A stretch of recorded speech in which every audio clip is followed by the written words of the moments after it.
Notre voyage débute sur le port de Sokoa et je t'emmène dans quelques instants, figure-toi, faire de la pirogue hawaïenne. Hein, c'est exotique tout ça. Ouais, parce qu'on est en France. Eh oui. Bah alors on est où? On est à mi-chemin entre la mer, la montagne, on est dans le Pays Basque. Dans le Pays Basque, comme tu l'as dit, vraiment des paysages surprenants, je pense, qui nous attendent ici pendant 4-5 jours. On devrait se régaler et on va commencer tout de suite par la découverte de la baie de Saint-Jean-de-Luz d'une manière donc assez extraordinaire, la pirogue hawaïenne. T'as 3 digues là qui enclavent un peu la baie. Ouais. En fait, c'est une histoire de femme ces digues là. L'impératrice Eugénie au 19e siècle, femme de Napoléon III, elle a subi un naufrage au large de Saint-Jean-de-Luz et pendant ce naufrage, les pêcheurs lusiens l'ont secouru. Certains sont morts et pour remercier donc les pêcheurs de Saint-Jean-de-Luz d'avoir sauvé l'impératrice, Napoléon III fait construire donc ces 3 digues.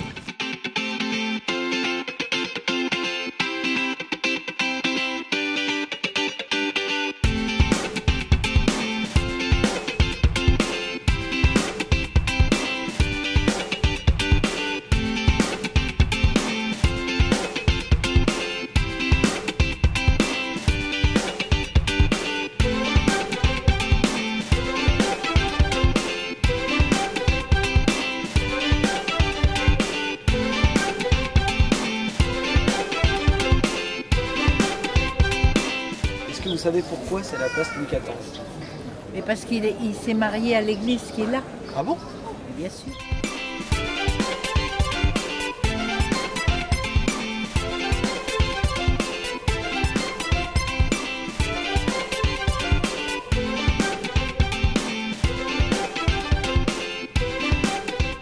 Deuxième jour dans le Pays Basque, changement total d'atmosphère aujourd'hui. On a quitté la côte et le littoral pour aller un peu plus dans les terres et gravir des montagnes, Marie-Aude. Voilà, donc là on est actuellement sur une montagne basque qui fait à peu près 905 mètres de hauteur.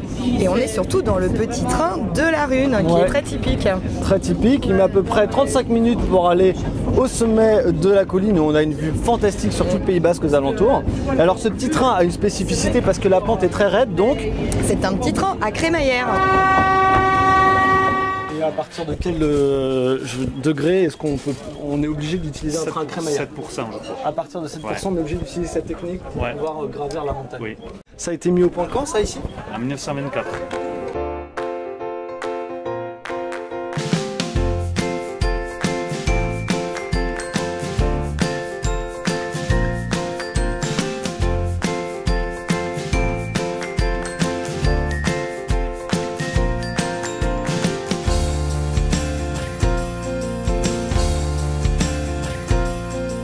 Bienvenue au musée des gâteaux basques. Alors, à l'atelier aujourd'hui, je vais vous apprendre à confectionner le gâteau basque et à vous apprendre à le faire de A à Z. Là, on va surtout bûcher la conception, la fabrication, l'assemblage. Et je vais aussi vous apprendre à faire la pâte et la crème pâtissière.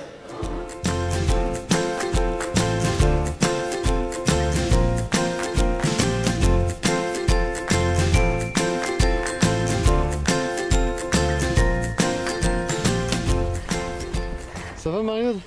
Ouais. T'as pas eu tes 5 cafés ce matin là? Je te sens un petit peu pas tout à fait réveillé encore. C'est un peu difficile ce matin-là. Bah écoute, j'ai un remède souverain pour toi, pour bien se réveiller, pour bien commencer la journée. Regarde ce qui t'attend. Wouhou!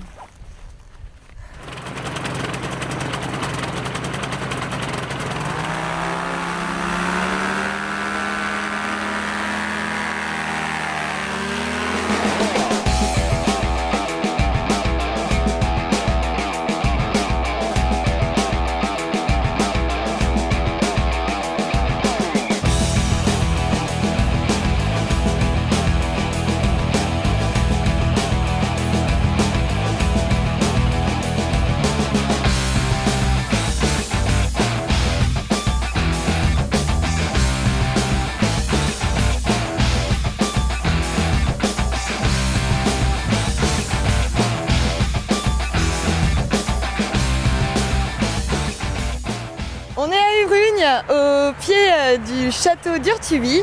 Donc c'est un château qui date du XIVe siècle. Il a une particularité un petit peu exceptionnelle, c'est qu'il appartient à la même famille depuis 24 générations.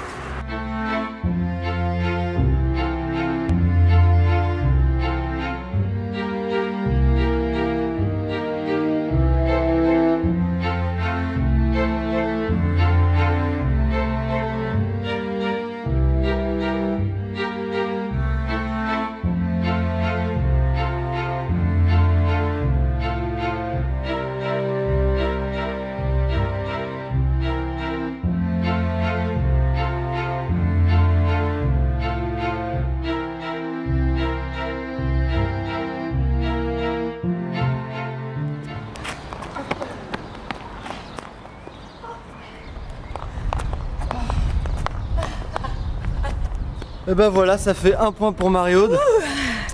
Vous l'aurez compris, ce matin, on va vous parler de sport, de pala, de chistera, de trinquet, mais aussi de fronton. D'ailleurs, un fronton, c'est l'endroit où nous sommes.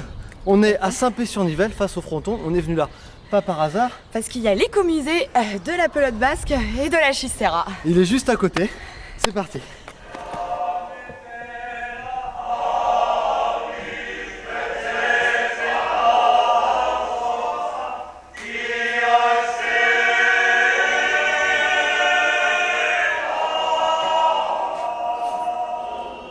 L'élégance, le geste technique et la puissance se marient ici et soulèvent à chaque fois l'engouement d'une foule de spectateurs qui, initiés ou pas, participent à leur façon au prestige et à la renommée de ce sport, du vrai spectacle.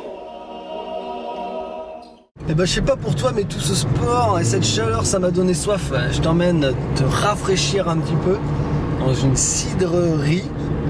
Attention, on va goûter du Sagarno, c'est un vin de pomme typique des Pays Basques. Le Sagarno, c'est une boisson, voilà, c'est une boisson tranquille, qui n'est pas pétillante. Voilà, contrairement au cidre bouché, donc c'est une autre méthode d'élaboration qui se rapproche plus de celle du vin que du cidre. Le but du service, ça va être de faire pétiller la boisson. Donc c'est pour ça qu'on a des grandes chopines. Le but étant de faire frapper le jet contre la paroi du verre pour exploser la boisson et créer le fin perlé. D'accord.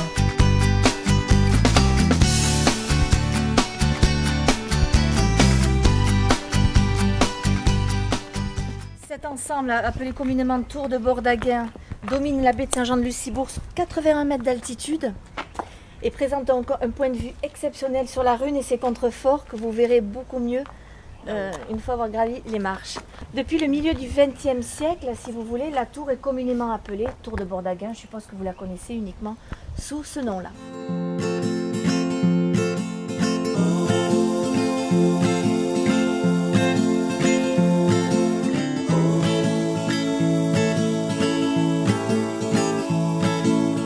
C'est ici qu'on va faire tous les bonbons au chocolat. Pour faire ces bonbons, on va passer par 3 étapes.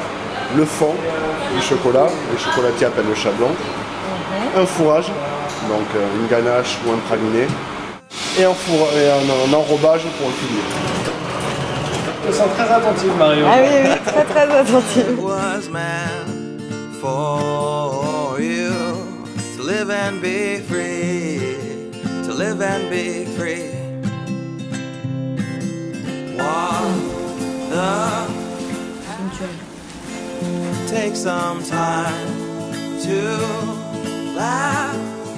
Notre voyage en terre et côte basque se termine sous le soleil. C'est un petit peu dommage de devoir partir quand il fait aussi beau temps. Ouais, c'est pour ça que je te propose d'aller faire une dernière petite immersion dans la culture locale.